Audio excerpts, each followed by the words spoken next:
So as legal troubles pile up for all of people who were part of Donald Trump's scheme to overturn the 2020 election, there you have Sidney Powell standing next to Rudy Giuliani.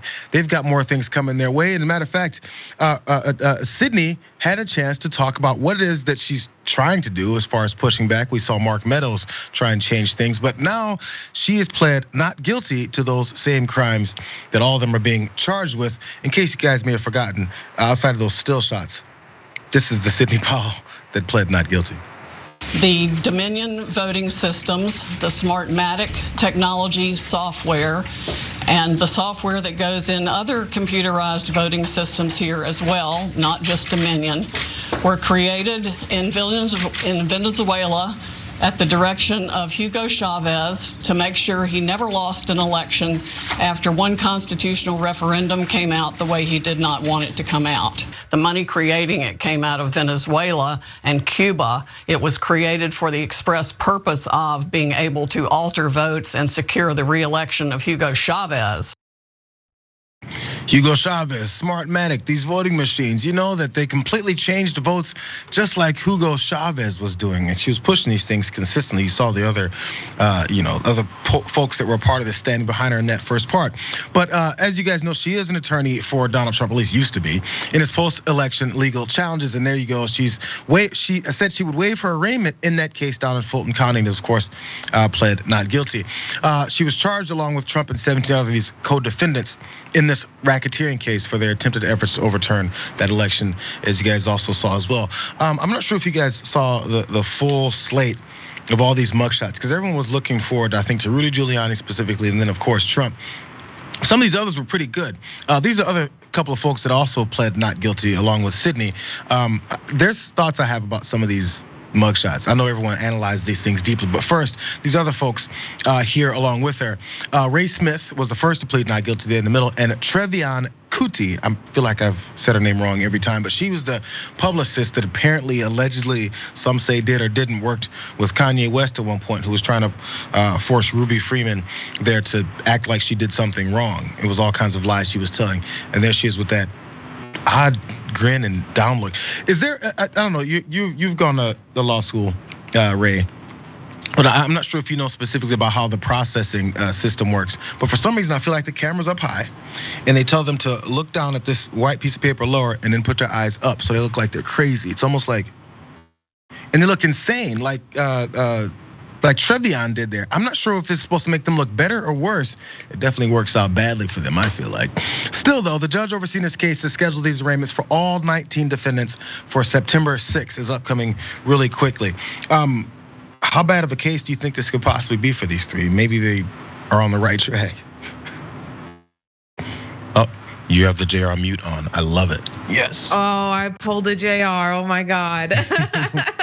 No, so I think for so many, because there's so many co-conspirators, co-defendants in this case that the media hasn't even told each individual story of involvement for each of the co-defendants, just because there's so many of them. But like for Trevian, I mean, she showed up at an election worker's house and misrepresented who she was and threatened to arrest this woman, which she had no authority to do, unless the woman confessed that she was rigging the election in favor of Joe Biden. I mean, and if we look at each of these cases, I mean, if we look at the case of the priest, who's I think mugshot hasn't circulated widely enough, and just each individual action, each case is so, particularly for all of these co-defendants, it's so strong against them that if they're not true believers, if they're not true drinkers of the Kool-Aid, then they're all going to jail for quite some time. I mean, but if they're not true believers, then they're all gonna flip.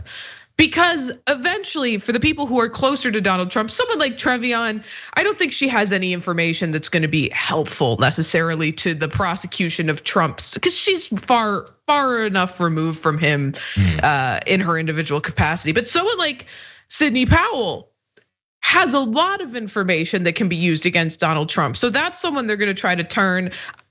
I don't know if she's a true believer or not. I can't tell, because of course you still want to present yourself as having believed in what you were doing, because you're trying to, show that you are not as guilty as they're implying that you are. You were fighting for a cause that you actually believe in. But I mean, on the back end, I think at some point self-preservation is gonna have to kick in for some of these people. Not Rudy Giuliani, because I genuinely don't even know what he was getting out of any of this in the first place. Not money.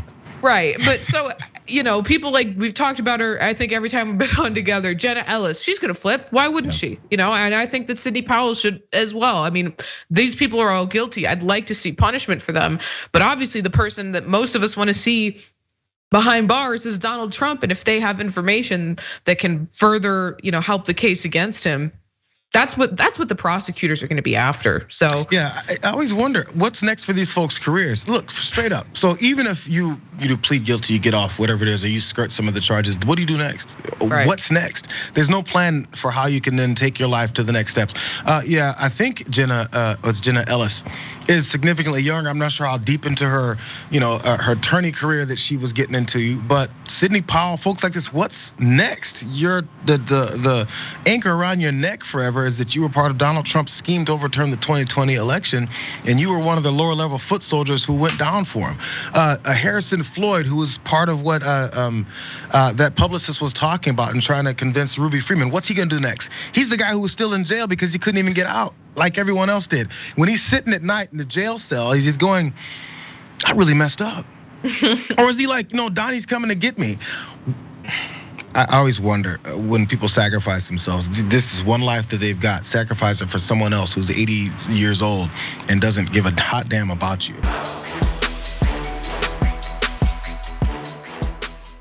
For more political news, breakdowns, interviews, stories of activism, and me trying my hardest to care about the occasional big celebrity news story, subscribe to our YouTube channel at youtube.com/The Damage Report. And you can ring the bell wherever it is so you don't miss anything.